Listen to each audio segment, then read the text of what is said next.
형제들아, 내가 하나님의 모든 자비하심으로 너희를 권하노니 너희 몸을 하나님이 기뻐하시는 거룩한 산 제사로 드리라. 이는 너희의 드릴 영적 예배니라. 아멘. 구약성경 아모스서 8장 11절부터 14절까지 말씀입니다.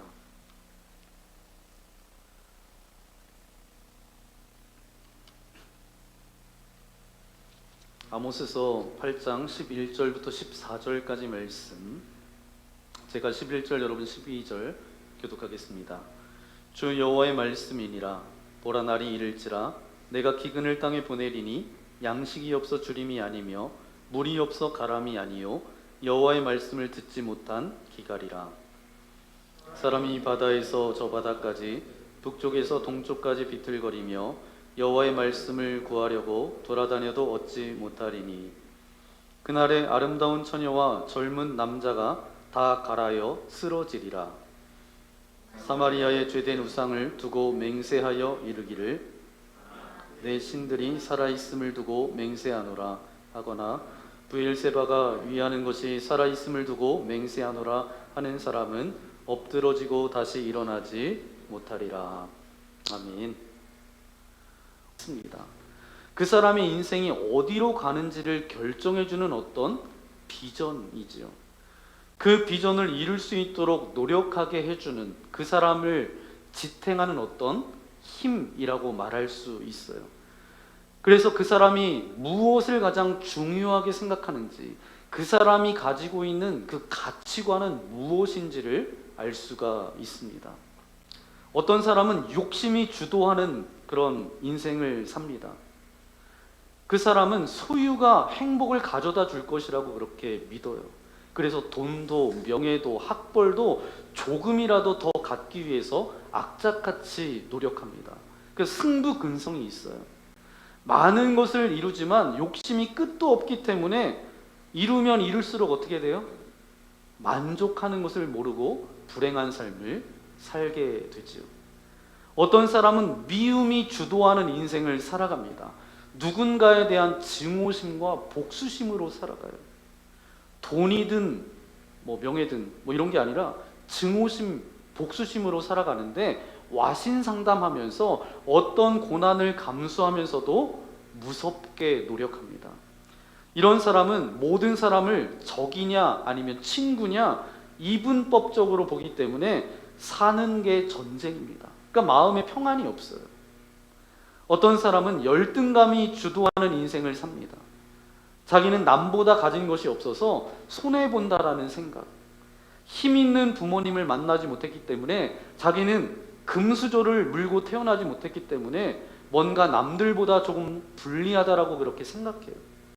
남들이 자기를 깔본다라는 생각이 기본적으로 내재되어져 있기 때문에 남에게 무시당하는 것을 굉장히 어려워합니다. 그래서 분수에 맞지 않게 지나치게 과소비하는 분들은 이런 성향이 강하다라는 거예요. 또 열등감이 강하면 어때요? 뭘 해도 안 된다라는 생각이 강하기 때문에 해보기도 전에 포기하고 조금만 힘들면 도망쳐버리는 경우가 비일비재합니다. 어떤 사람은 또 남의 말이 그 인생을 주도합니다. 누가 뭐라고 하면 하던 일을 그냥 그만둬요. 그리고 누가 또 뭐가 좋다고 하면 훅 따라가요. 그래서 뛰어듭니다.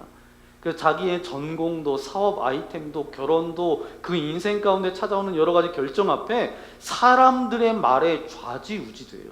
그러니까 인생에 줏대가 없습니다.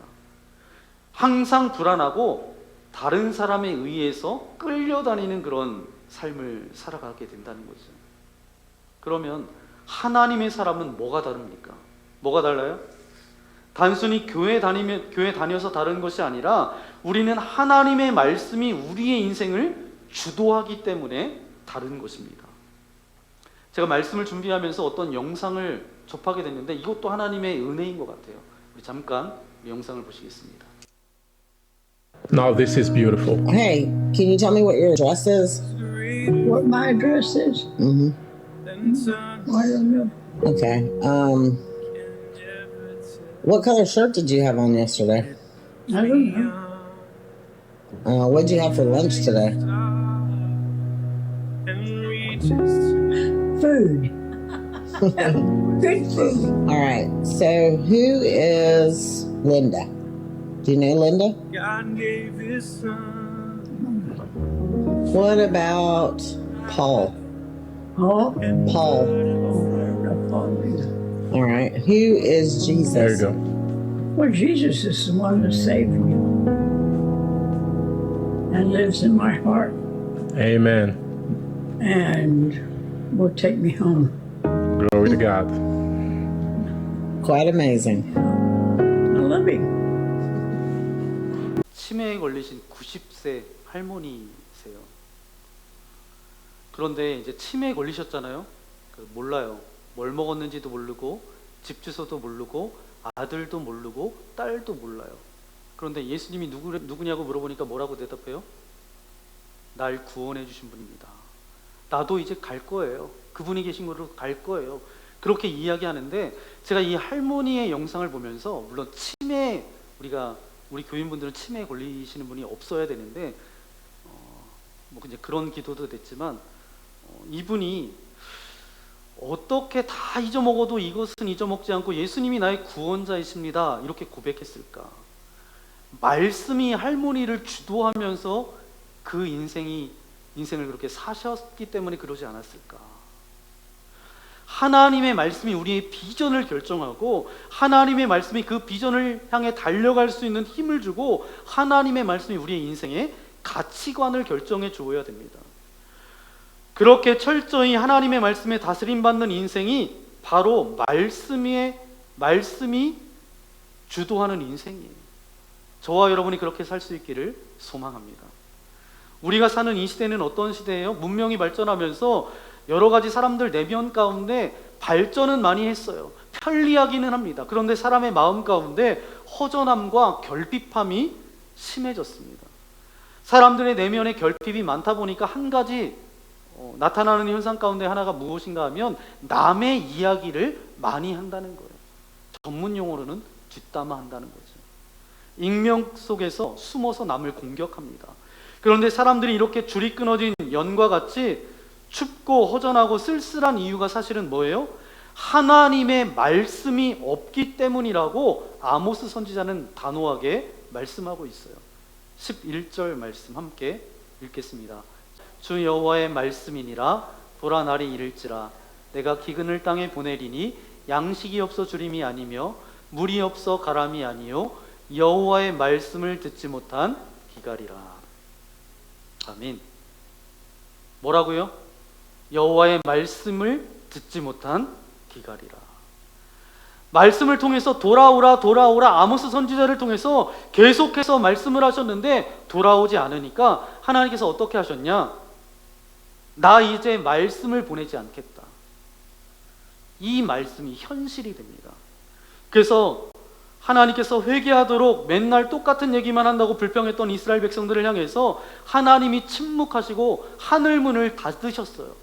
몇 년 동안 닫으셨어요? 400년 동안 침묵하신 거예요. 그렇다면 말씀이 무엇이기에 말씀 없는 것이 이렇게 심각한 문제를 일으키는가? 여러분, 저와 여러분은 말씀을 사모하는 사람들입니다. 말씀을 들어야 하는 사람들이에요. 그래서 말씀이 없는 것이 왜 심각한 문제를 일으키는지 그 이유에 대해서 알 필요가 있어요. 왜냐하면 우리가 말씀을 통해서 얻고 있는 혜택이 있기 때문입니다.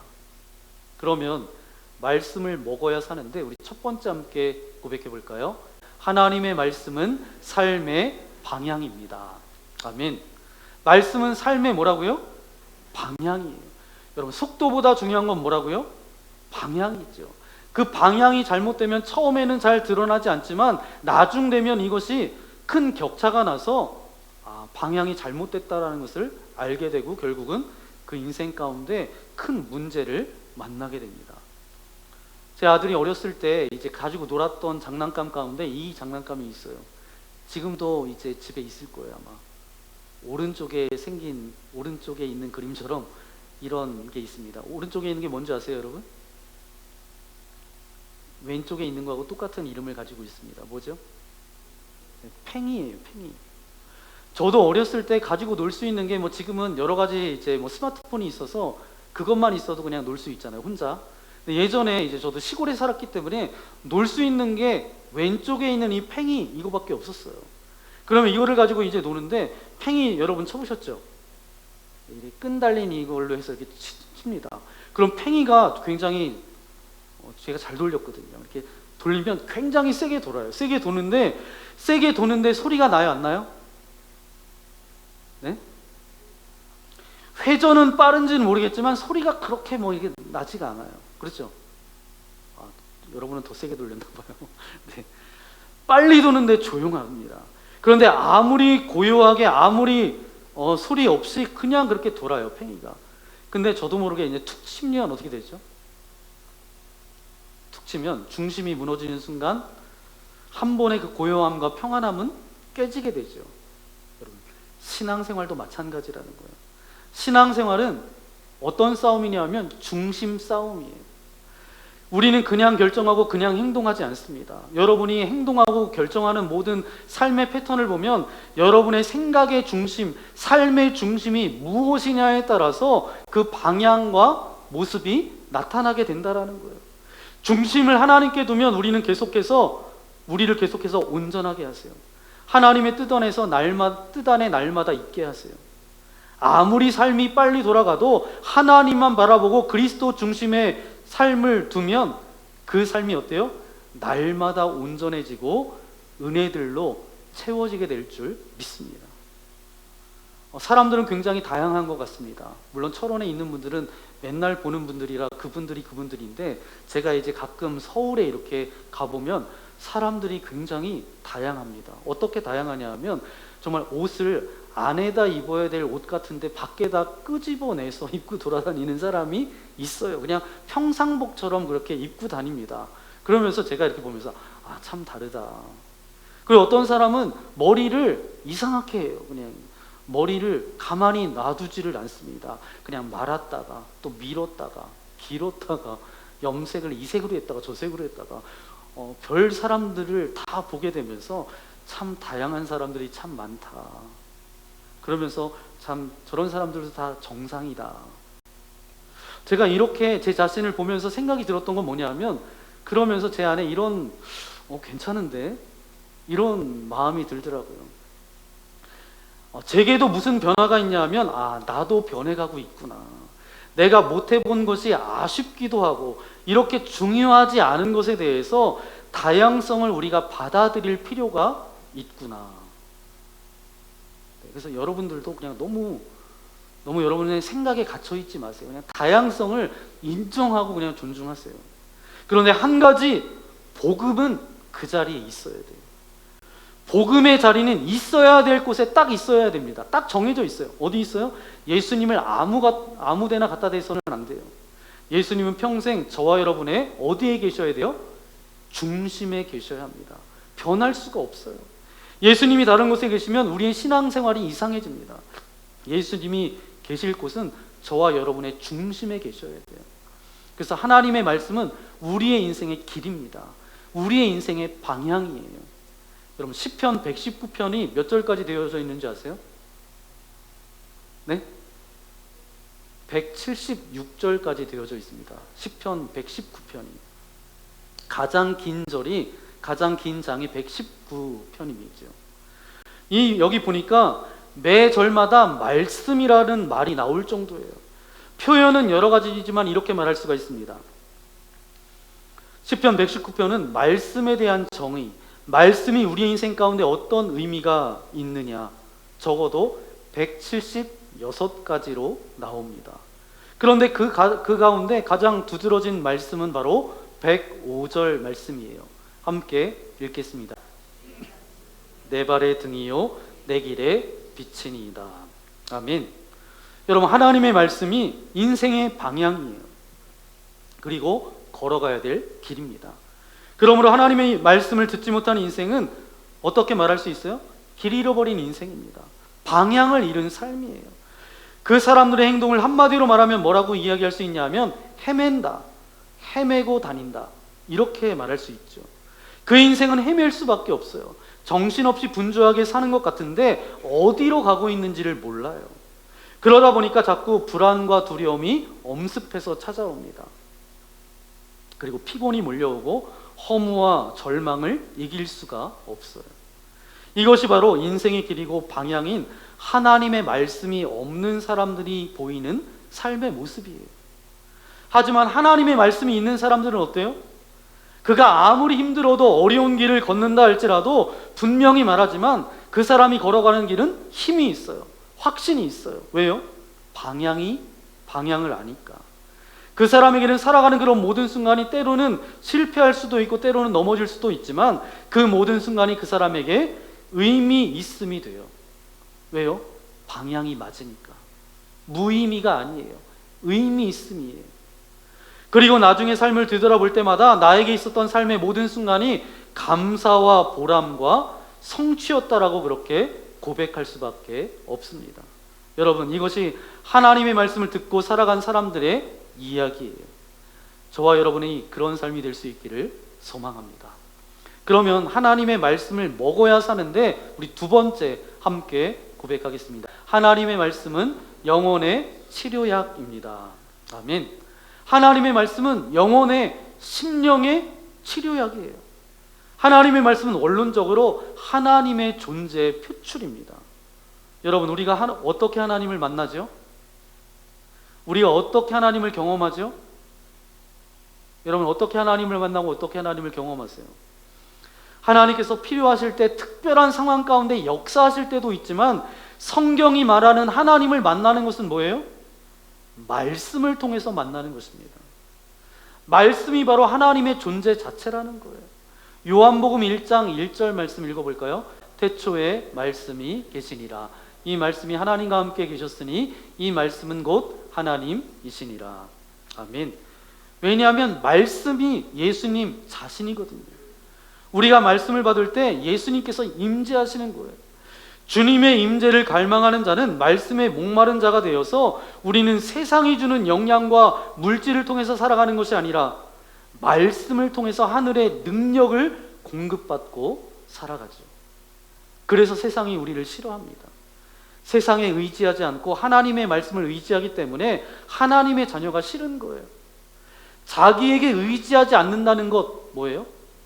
자기가 부릴 수 없다는 거겠죠. 그래서 교회 다니는 사람을 두려워하는 것이 아니라 하나님의 말씀을 붙잡고 사는 사람들을 마귀가 두려워해요. 그러므로 우리는 세상을 두려워해서는 안 됩니다. 우리 안에 계신 그분이 세상의 무엇보다도 크세요. 여러분, 하나님의 사람이 살아가면서 두렵고 힘들고 어려운 일을 많이 만나게 됩니다. 그럴 때마다 저도 어려운 일을 만날 때가 있어요. 그때마다 말씀을 늘 선포하는 말씀이 있는데 이사야 41장 10절의 말씀이에요. 오늘 이곳에서 예배드릴 때 여러분의 힘든 부분이 있습니까? 제가 힘들 때마다 선포했던 이 말씀 동일하게 여러분 같이 선포하고 고백하기를 원합니다. 함께 선포하겠습니다. 두려워하지 말라, 내가 너와 함께함이라. 놀라지 말라, 나는 내 하나님이 됨이라. 내가 너를 굳세게 하리라. 참으로 너를 도와주리라. 참으로 나의 의로운 오른손으로 너를 붙들리라. 아멘. 아무도 도와주는 이가 없을 때 이 말씀을 묵상하고 암송하고 선포하면 1시간 정도 이 말씀을 묵상하고 선포하고 기도하면 어느 순간 하나님께서 나를 붙잡아주고 계시는구나. 그것이 느껴져요. 여러분, 우리는 말씀을 가까이 하고 들어야 합니다. 이것이 하나님을 만나는 것이기 때문에, 이것이 하나님과 연결되는 것이기 때문에, 그리고 인간은 하나님의 형상대로 지음받았기 때문에 하나님의 형상이 있을 때만 인간은 인간다운 삶을 살게 된다라는 거예요. 하나님의 형상이 사라지면 어때요? 본능 가운데 살아갈 수밖에 없고 죄 가운데 살아갈 수밖에 없어요. 사도 바울이 고백하는 것처럼 본질상 진노의 자식이에요. 행복할 수가 없습니다. 그래서 말씀이 우리의 영혼의 치료약이 되는 것입니다. 눈물의 선지자라는 별명을 가지고 있었던 사람이 있어요. 누구죠? 예레미야입니다. 예레미야서 8장 22절 말씀해 보니까 함께 읽어볼까요? 길르앗에는 유향이 있지 아니한가, 그곳에는 의사가 있지 아니한가? 딸 내 백성이 치료를 받지 못함은 어찌 됨인고? 아멘. 안타까운 하나님의 마음을 예레미야 선지자를 통해서 말씀하고 있어요. 길르앗에는 유양이 있지 아니한가? 그곳에서는 의사가 있지 아니한가? 딸 내 백성이 치료를 받지 못하면 어찌 됨인고? 왜 그런 일이 일어났는가? 그 백성들이 앓고 있는 병이 몸의 병이 아니라 마음의 병이기 때문에 그런 거예요. 영혼의 병이기 때문에 문제가 되는 거예요. 영혼의 병, 마음의 병, 심령의 병을 치료할 수 있는 것은 오직 하나님의 말씀밖에 없기 때문입니다. 예레미야 8장에 나오는 말씀을 보니까 그 시대는 말씀이 사라진 시대였음을 이야기하고 있어요. 그렇기 때문에 딸 내 백성이 치료받지 못하는 것이 아니냐 안타깝게 말씀하고 계시는 거예요. 여러분, 영혼의 치유도 타이밍입니다. 골든 타임이 있다는 거예요. 어떤 것이 내 영혼을 병들게 하고 인격을 파괴시키기 전에 말씀을 통해서 치유받아야 되죠. 그래서 예레미야 30장 17절 말씀 함께 읽겠습니다. 여호와의 말씀이니라. 그들이 쫓겨난 자라 하매 시온을 찾는 자가 없은즉 내가 너의 상처로부터 새살이 돋아나게 하여 너를 고쳐 주리라. 아멘. 누구의 말씀이라고요? 여호와의 말씀이니라. 여러분, 예수님께서도 우리에게 인간이 준 상처를 고쳐주십니다. 특별히 가늠하다 현장에서 잡혔던 여인이 있어요. 사람들이 끌고 와서 이제 돌로 쳐 죽이려고 하죠. 그런데 돌에 맞아 죽기도 전에 이미 사람들의 독한 말에 의해서 이 여인은 이미 죽었어요. 다 그 여인을 죽이려고 돌을 들고 서 있습니다. 그때 예수님께서 뭐라고 말씀하셨어요? 죄 없는 자가 돌로 쳐라. 그러면서 그 여인에게 예수님도 뭐라고 말씀하셨어요? 나도 너를 정죄하지 않겠다. 다시는 가서 죄짓지 말아라. 예수님의 이 용서의 말씀이 그 인간들이 던졌던 독한 말들, 주었던 상처가 순식간에 다 씻겨 나갔다라는 거예요. 여러분, 사람들이 여러분에게 아무 생각 없이 던졌던 거짓된 말과 억울한 말과 독하고 무례한 말들 때문에 여러분 상처받았습니까? 오늘 하나님의 말씀으로 깨끗이 치유되어지기를 소망합니다.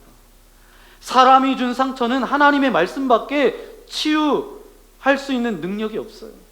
하나님의 말씀을 정기적으로 읽고 묵상하고 가슴에 품고 사는 사람들에게는 영적 자기 회복 능력을 가지게 됩니다. 여러분, 영적으로 미숙한 사람의 특징이 뭐예요? 상처를 잘 받는다라는 거예요. 그리고 영적으로 성숙한 사람은 어때요?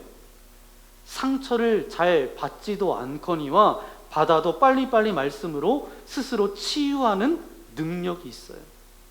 여러분, 하나님의 말씀은 우리 안에 회개와 변화를 이끌어냅니다. 우리가 고난당하면 대부분의 사람들이 어떻게 해요? 남들을 원망하고 자기 스스로를 원망합니다. 그러나 말씀이 주도하는 인생을 사는 사람은 그렇지 않다는 거예요. 자기 자신도 문제가 많다는 것을 깨달아요. 그래서 성령의 사람은 남 비판은 적고 자기 회개가 많습니다. 성령의 사람은 어떤 사람이라고요? 남 비판은 적게 하고 자기 회개가 많아요. 하나님께서 말씀을 통해서 어떤 고난이 닥쳤을 때 내 안에 있는 문제, 내가 알지 못했던 문제, 나도 모르게 남에게 줬던 상처를 드러내게 하시고 그것을 치유하시는 거예요. 그래서 히브리서 4장 12절 말씀에 보니까 하나님의 말씀에 대해서 이렇게 말씀하고 있습니다. 함께 읽겠습니다. 하나님의 말씀은 살아있고 활력이 있어 좌우의 날선 어떤 검보다 예리하여 혼과 영과 및 관절과 골수를 찔러 쪼개기까지 하며 또 마음의 생각과 뜻을 판단하나니. 아멘. 누가 우리를 판단한다고요? 누가 우리를 판단한다고요? 하나님의 말씀이. 나이가 들수록 누가 우리에게 어려운 소리를 해요. 힘든 이야기를 해요. 그러면 관계를 유지하기가 힘듭니다. 그런데 하나님의 말씀은 어때요? 그냥 그렇게 하세요. 하나님의 말씀이 우리 안에서 끊임없이 우리의 영혼의 열등감과 분노와 음란과 교만과 질투와 두려움을 속속 드러나게 하시면서 감사한 건 뭐죠? 드러내시면서 치유하세요. 사람들은 우리를 망신 주려고 드러내지만, 사람들은 우리를 공격하기 위해서 드러내지만, 하나님은 우리를 살리려고 드러내시면서 또 하나님께서 치유하고 그렇게 하나님께서 역사하신다라는 거예요. 그래서 여러분, 나이가 들고 직급이 높아져서 여러분에게 어려운 소리를 해주는 사람이 없을수록 말씀을 계속 읽으셔야 돼요. 그래야 어느 순간에 어떤 그 말씀을 통해서 하나님께서 저와 여러분을 치유하세요. 그래서 우리가 성경을 처음에는 읽는데 나중에는 어때요? 성경에 의해서 우리가 읽혀야 돼요. 그 말씀이 내 안에 있던 어떤 걸 드러내는 거예요. 그리고 우리 안에 있는 이 독소들이 말씀이 드러내주면서 치유해 주시고 고쳐주세요. 미국의 16대 대통령을 지낸 분이 있습니다. 이분 누군지 아시죠? 많이 들었어요. 링컨입니다. 정규 학교 교육을 받지 못했던 사람이죠.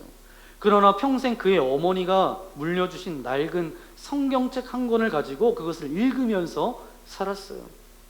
여러분, 워싱턴 DC에 가보면 링컨 박물관이 있습니다. 거기에 이 낡은 성경이 한 권 그렇게 있어요.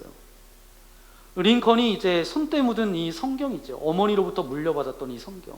근데 이 성경을 쭉 학자들이 보니까 유독 손때가 많이 묻어 있는 곳이 있어요. 시편 34편 4절 말씀인데 거기에는 밑줄까지 이렇게 쳐져 있었던 말씀입니다.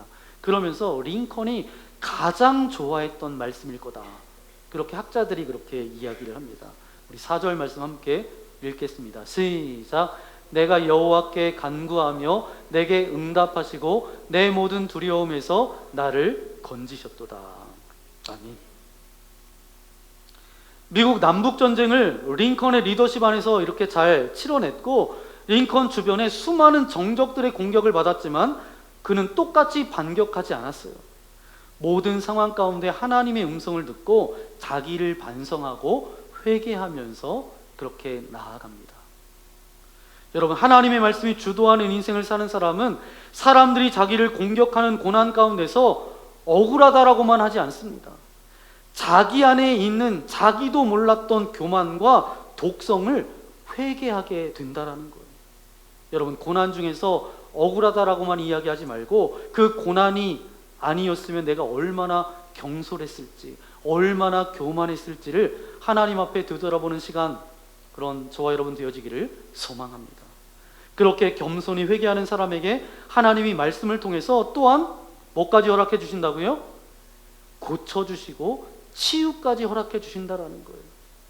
여러분, 하나님의 말씀만이 우리의 영혼과 심령을 치료해 주십니다. 그러면 마지막 세 번째로 하나님의 말씀은 무엇인지 함께 고백하겠습니다. 하나님의 말씀은 생명의 양식입니다. 아멘. 하나님의 말씀이 무엇보다도 저와 여러분에게 양식이 되어 영혼과 마음을 살찌게 하는 양식이 됩니다. 요한복음 6장 말씀해 보니까 예수님께서 자기 스스로를 뭐라고 말씀하시냐 하면 나는 생명의 떡이다. 나를 먹는 자는 산다. 이렇게 말씀하셨어요. 그러니까 예수님을 먹는다라는 게 뭐예요? 말씀을 먹는 것입니다. 그렇기 때문에 인간이 하나님의 말씀을 먹지 않으면 영혼이 굶주리고 심한 갈증에 빠집니다. 그리고 그렇게 헤매다가 양식도 아닌 것을 양식인 줄 알고 먹게 되면 어떻게 돼요? 심각하게 탈이 나죠. 그래서 영혼이 굶주리고는 행복할 수가 없습니다. 그러므로 여러분, 우리는 말씀을 먹어야 합니다. 아무리 급하고 시간이 없어도 말씀 먹는 일을 멈추지 마십시오. 미루지 마세요. 그렇지 않으면 저와 여러분에게 소망이 없어요. 살면서 우리가 이런 말들을 많이 하잖아요. 정말 힘들고 어려운 분들을 만나면 이렇게 이야기해요. 기도할게, 뭐 이런 얘기도 하지만 어떤 얘기 하세요? 힘든 일, 아픈 일이 있을 때 잘 먹어. 그래도 산 사람은 먹어야지. 뭐 이런 얘기를 하잖아요. 산 사람은 먹어야지. 아무리 아파도 밥은 먹어야지. 아무리 힘들어도 먹어야지. 그것이 바로 지혜로운 삶이에요. 힘들다고 안 먹고 바쁘다고 안 먹고 아프다고 안 먹고 그럼 어떤 일이 일어날까요? 여러분, 말씀을 먹는다는 것은 아주 미온적인 처방 같지만 사실은 가장 적극적인 처방입니다. 말씀을 먹어야 삽니다. 그래야 저와 여러분의 영혼이 살아요. 그래야 내 심령이 산다고요. 그래야 우리가 행복하고 아름다운 삶을 살 수가 있어요. 이 시대는 말씀에 굶주리고 기갈된 시대입니다. 기술이 발전되고 여러 가지 문명의 이기를 우리가 혜택을 누리며 살아가고 어떠한 정말 자극적인 이야기가 쏟아져야 관심을 갖고 그런 시대 가운데 우리가 살아가고 있어요. 그래서 그런 재미로 우리가 그런 재미를 우리 심령 가운데 채우려고 합니다. 하지만 그 어느 때보다도 영혼이 배고파해요. 어떤 때보다 심령이 굶주려 있습니다. 이것이 우리가 살아가는 이 시대예요. 사랑하는 여러분, 우리는 우리가 살기 위해서 먼저 또한 이 시대 사람들에게 보여주기 위해서 말씀을 읽고 묵상하고 체험하면서 삶에 적용하면서 그렇게 살아야 될 줄 믿습니다. 정말 말씀이 인생을 얼마나 행복하게 하는지를 보여주기 위해서, 또한 우리 인생의 모든 문제의 해답이 말씀이라는 것을 증명하기 위해서 우리가 말씀을 먹어야 되는 줄 믿습니다. 그냥 배우는 게 아니죠. 그냥 지식으로 아는 것에 만족하는 것이 아니라 말씀을 먹어야 돼요. 저는 이 표현이 정말 기가 막힌 표현이라고 생각합니다. 말씀을 먹어라. 우리 감리교회에 지금 감독 회장님을 하고 계신 분이 계신데 저희 학교 동문 목사님이기도 한 이철 감독님이 어떤 모임에서 말씀을 전하시는데 이런 말씀하시더라고요. 요즘 성도들이 입맛이 굉장히 까다롭다는 거예요. 그러니까 목사님들이 힘들다는 거예요. 이 성도들이 입맛이 까다롭기 때문에 어떤 말씀을 전해야 될지 이 목사님들이 고민이 굉장히 많다는 거예요. 성도들이 이런 이야기를 한대요. 어떤 목사님은 말씀이 너무 좋다는 거예요. 그런데 어떤 목사님의 말씀은 별로라는 거예요. 근데 그렇게 얘기하면서 이제 본인 교회에 와서는 그렇게 얘기하는 거예요. 아, 왜 우리 목사님이 그 목사님처럼 그렇게 말씀을 그렇게 잘 못 전하지? 우리 목사님 설교는 들을 게 없어.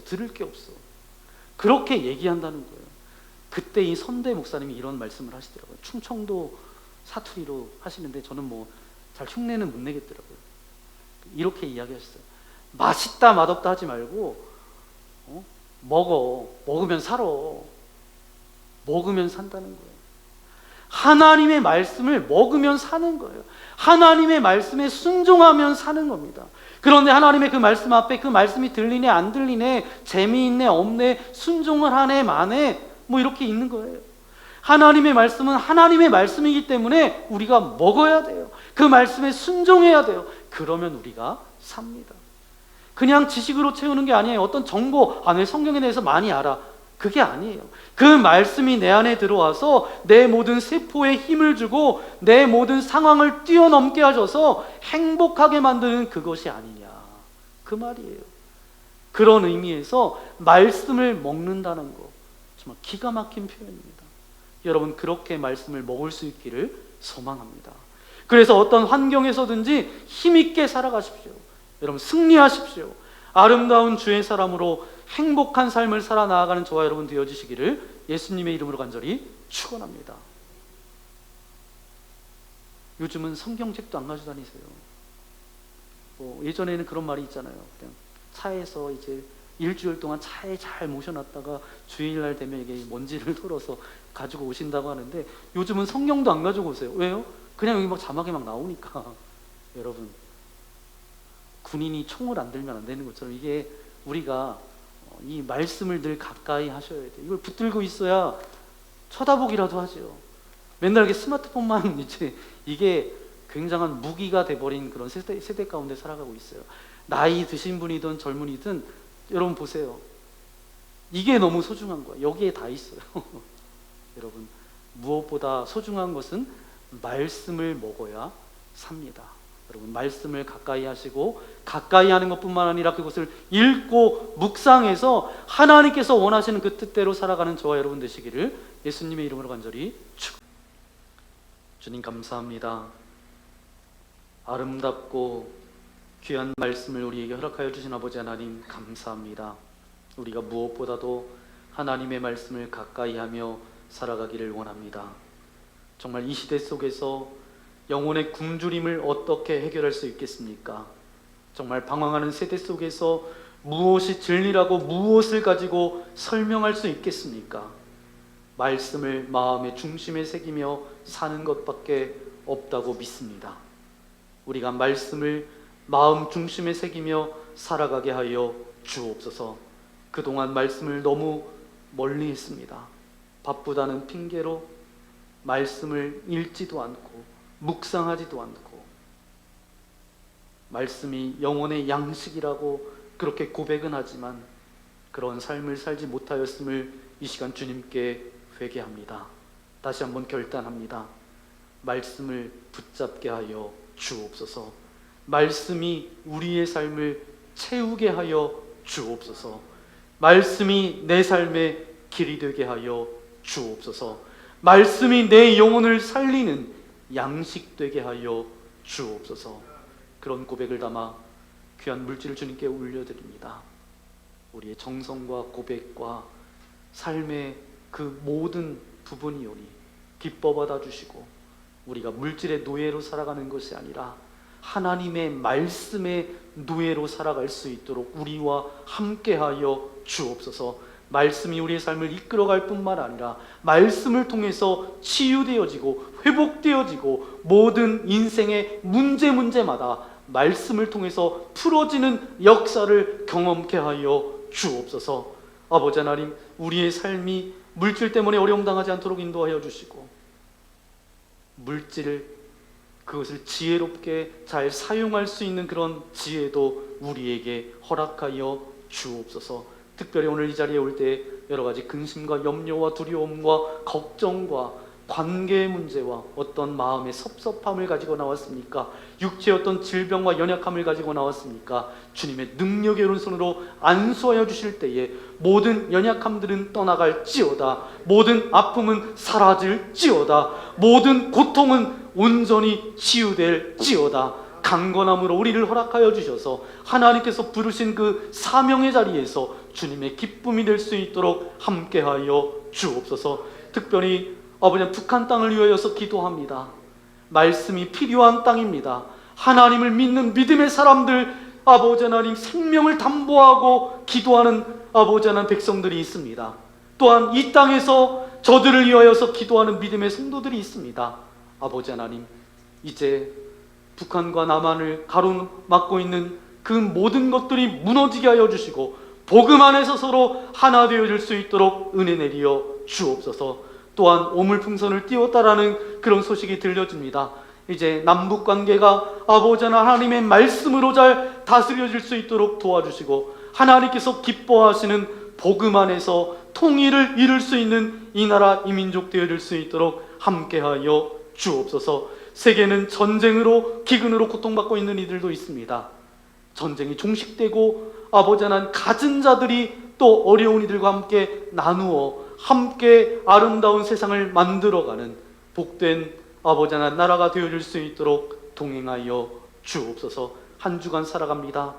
말씀을 가까이 하고 말씀을 읽고 말씀을 묵상하고 그것을 통해서 우리의 영과 우리의 삶과 그 모든 것이 하나님의 은혜로 사는 삶 되어질 수 있도록 함께하여 주옵소서. 이제는 우리 구주 예수 그리스도의 크신 은혜와 하나님 아버지의 넓으신 사랑하심과 성령 하나님의 위로교통 함께하여 주심이, 말씀을 먹어야 삽니다. 말씀을 먹으며 살겠습니다. 결단하며 나아가는 주의 거룩한 자녀들 머리머리 위에, 또한 저들이 펼칠 모든 삶 위에 이제로부터 영원토록 함께하옵시기를 간절히 축원하옵나이다. 아멘.